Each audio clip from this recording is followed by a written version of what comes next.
नमश्चण्डिकायै मार्कण्डेय उवाच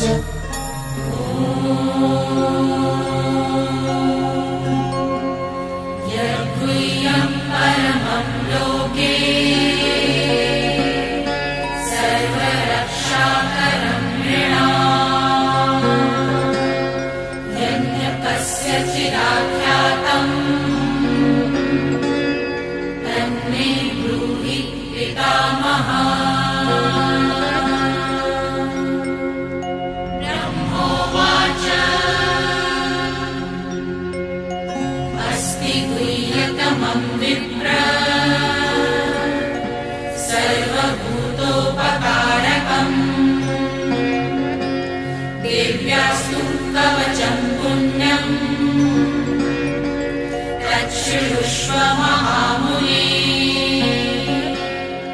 प्रथमं शैलपुत्री च द्वितीयं ब्रह्मचारिणी तृतीयं चन्द्रघण्टेति कूष्माण्डेति चतुर्थकम् पञ्चमं स्कन्दमातेति षष्ठं कात्यायनीति च सप्तमं कालरात्रीति महागौरीति चाष्टमम् नवमं सिद्धिदात्री च नवदुर्गाः प्रकीर्तिता उक्तान्येतानि नामानि ब्रह्मणैव महात्मना। अग्निना दह्यमानस्तु शत्रुमध्ये गतो रणे विषमे दुर्गमे चैव भयार्ताः शरणं गताः न तेषां जायते किञ्चिदशुभं रणसङ्कटे नापदं तस्य पश्यामि शोकदुःखभयं नहि।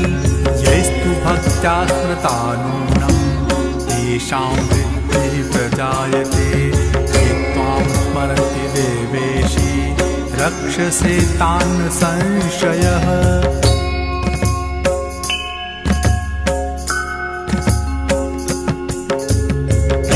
संस्था तु चामुण्डा वाराही महिषासना ऐन्द्री गजसमारूढा वैष्णवी गरुडासना माहेश्वरी वृषारूढा कौमारी शिखिवाहना लक्ष्मीः पद्मासना देवी पद्महस्ता हरिप्रिया श्वेतरूपधरा देवी ईश्वरी वृषुवाहना ब्राह्मी हंस समारूढा सर्वाभरणभूषिता इत्येता मातरः सर्वाः सर्वयोगसमन्विताः नानाभरणशोभाढ्या नानारत्नोपशोभिताः दृश्यन्ते रथमारूढा देव्यः क्रोधसमाकुला शङ्खं चक्रं गदां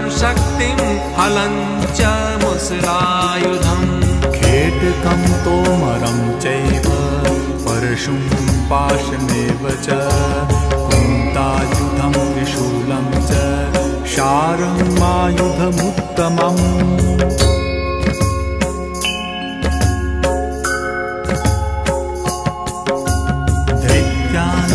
देहनाशाय भक्तानां भयाय च धारयन्त्यायुधानित्थं देवानां च हिताय वै।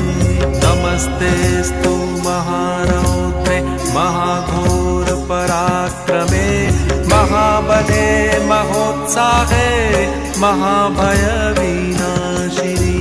पाहि मां देवि दुष्प्रेक्षे शत्रूणां भयवर्धिनी प्राच्यां रक्षतु मामैन्द्री आग्नेयामग्निदेवता दक्षिणेवतु वाराहि नैऋत्यां खड्गधारिणी प्रतीच्यां वारुणी रक्षेत् वायव्यां मृगवाहिनी दिच्यां पातु कौमारी ऐशान्यां शूलधारिणी ऊर्ध्वं ब्रह्माणि मे रक्षे दधस्ताद्वैष्णवी तथा एवं दश दिशो रक्षे चामुण्डाशो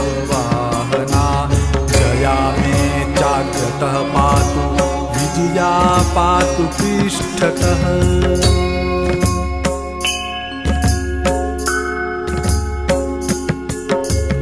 अचिता वाम पार्श्वे तु दक्षिणे चापराजिता शिखामुज्ज्योतिनी रक्षे धूमामूर्धनि व्यवस्थिता।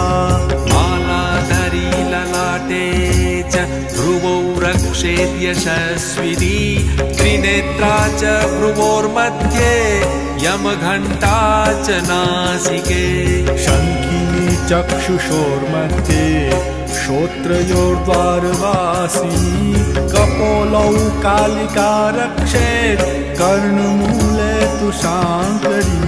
नासिकायां सुगन्धा च उत्तरोष्ठे च चर्चिका अधरे चामृतकला जिह्वायां च सरस्वती।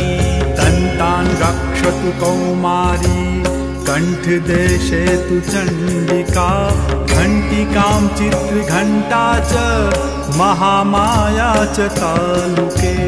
कामाक्षी चिबुकं रक्षे वाचं मे सर्वमङ्गला ग्रीवायां भद्रकाली च पृष्ठवंशे धनुर्धरी।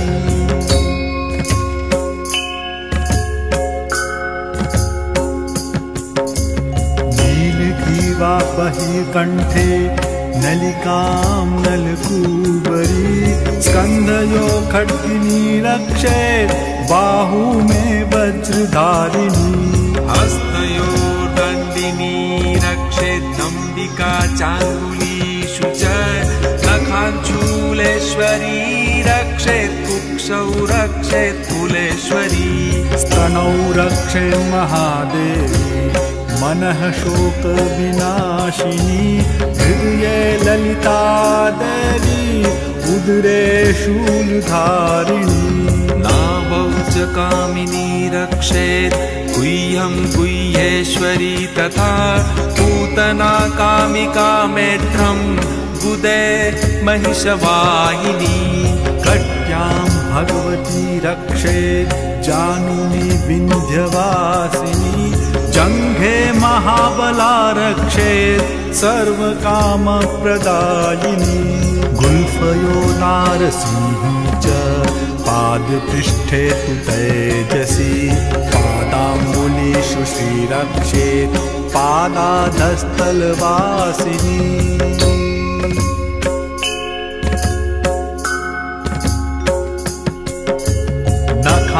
नखान्दंष्ट्राकराली च केशांश्चैवोर्ध्वकेशिनी रोमकूपेषु कौबेरी त्वचं वागीश्वरी तथा।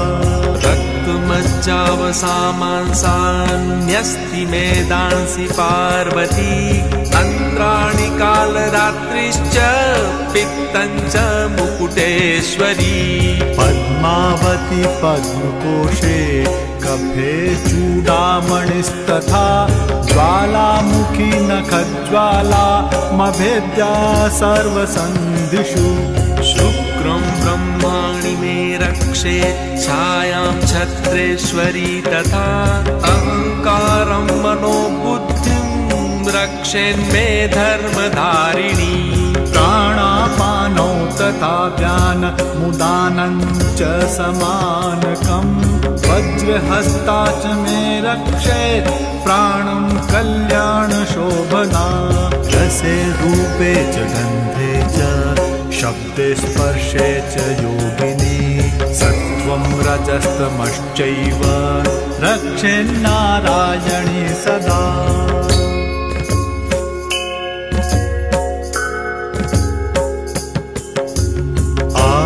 रक्षतु वाराही धर्मं रक्षतु वैष्णवी यशः कीर्तिं च लक्ष्मीं च धनं विद्यां च चक्रिणी। पुत्रमिन्द्राणि मे रक्षेत् पशुर्मे रक्ष चण्डिके पुत्रान् रक्षेन्महालक्ष्मीर्भार्यां रक्षतु भैरवी।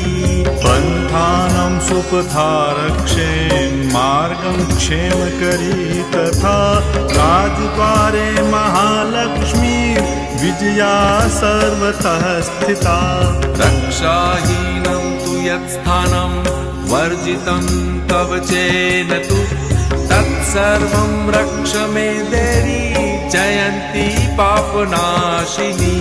पदमेकं न गच्छेत्तु यदिच्छेच्छुभमात्मनः कवचेनावृतो नित्यं यत्र यत्रैव गच्छति तत्र तत्रार्थलाभश्च विजयः सार्वकामिकः। यं यं चिन्तयते कामं तं तं प्राप्नोति निश्चितं परमैश्वर्यमतुलं प्राप्स्यते भूतले पुमान्।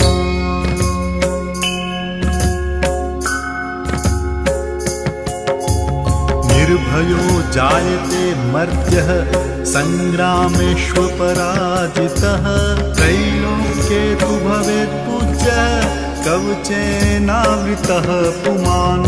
इदं तु देव्याः कवचं देवानामपि दुर्लभं यः पठेत् प्रयतो नित्यं त्रिसन्ध्यं श्रद्धयान्वितः।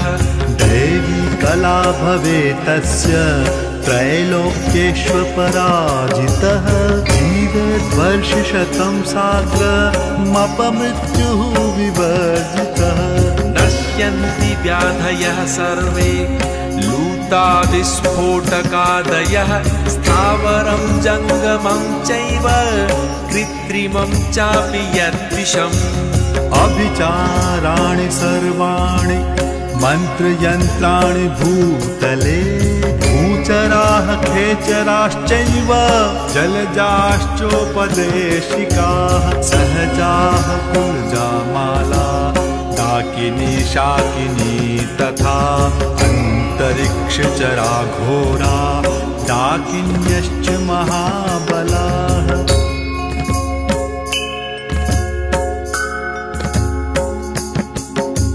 ग्रहभूतपिशाचाश्च यक्षगन्धर्वराक्षसाः ब्रह्मराक्षसवेताला कूष्माण्डा भैरवादयः। नश्यन्ति दर्शनातस्य कवचे हृदि संस्थिते मानोन्नतिर्भवेद्राज्ञस्तेजो वृद्धिकरं परम्। यशसा वर्धत सोऽपि कीर्तिमण्डित भूतले जपेत् सप्तशतीं चण्डीं कृत्वा तु कवचं पुरा। यावत् भूमण्डलं धत्ते शशैलवनकारणं तावत् तिष्ठति मेदिन्यां सन्ततिः पुत्रपौत्रिकी। देहान्ते परमं स्थानं यत्सुरैरपि दुर्लभं प्राप्नोति पुरुषो नित्यं महामाया प्रसादतः।